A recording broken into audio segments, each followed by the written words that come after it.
मुस्लिम आरक्षण को लेकर के जो अपना फैसला दिया है वह स्वागत योग्य है। भारत का संविधान धर्म के आधार पर आरक्षण की अनुमति नहीं देता।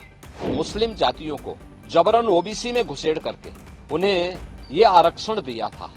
इसका जोरदार जवाब दिए जाने की आवश्यकता है।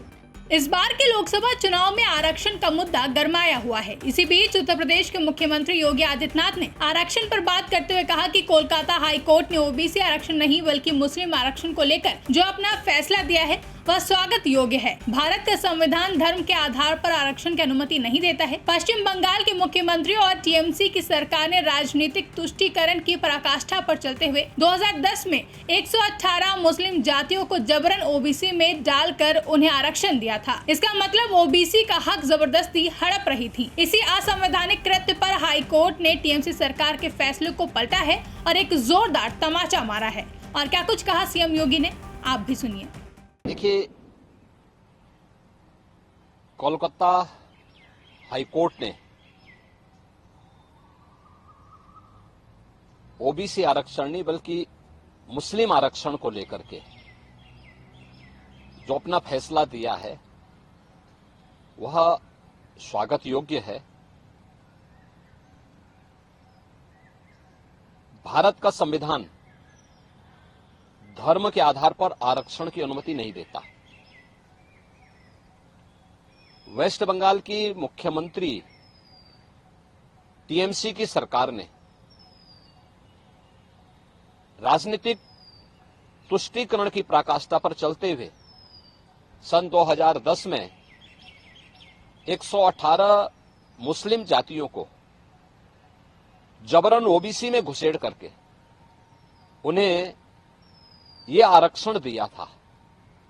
यानी 118 ये जातियां, इसका मतलब ओबीसी का हक जबरदस्ती हड़प रही थी।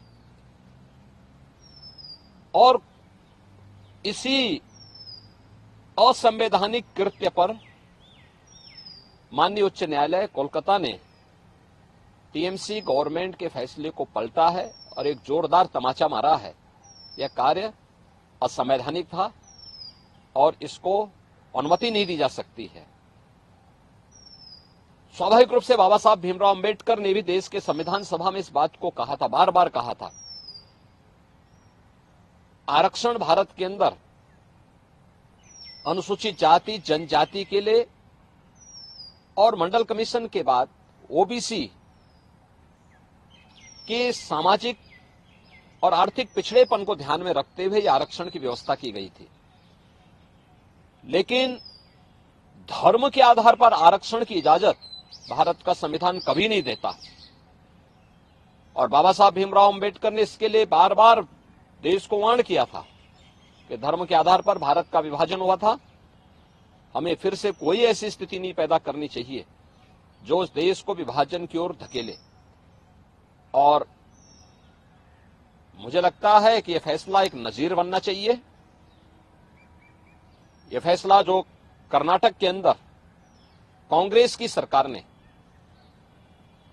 ओबीसी के अधिकार पर इसी प्रकार की सेंधमारी करते हुए मुसलमानों को आरक्षण देने का काम किया है, और कांग्रेस की सरकार ने आंध्र प्रदेश के अंदर भी इस प्रकार की जो शरारत की थी, इसका जोरदार जवाब दिए जाने की आवश्यकता है।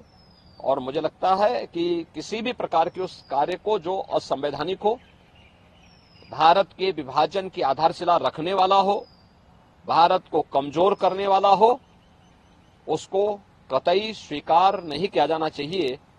देश की कीमत पर राजनीति की जो नीति चल रही है, खासतौर पर कांग्रेस और इंडी गठबंधन से जुड़े हुए दलों में जो होड़ लगी है, इस होड़ को पूरी तरह खारिज किया जाना चाहिए और इसको बेनकाब किया जाना चाहिए। ब्यूरो रिपोर्ट, इंडिया पब्लिक खबर। फिलहाल के लिए इस खबरों में बस इतना ही। देश और दुनिया की ऐसी तमाम बड़ी खबरों के लिए हमारे YouTube चैनल को सब्सक्राइब करें और बने रहें इंडिया पब्लिक खबर के साथ।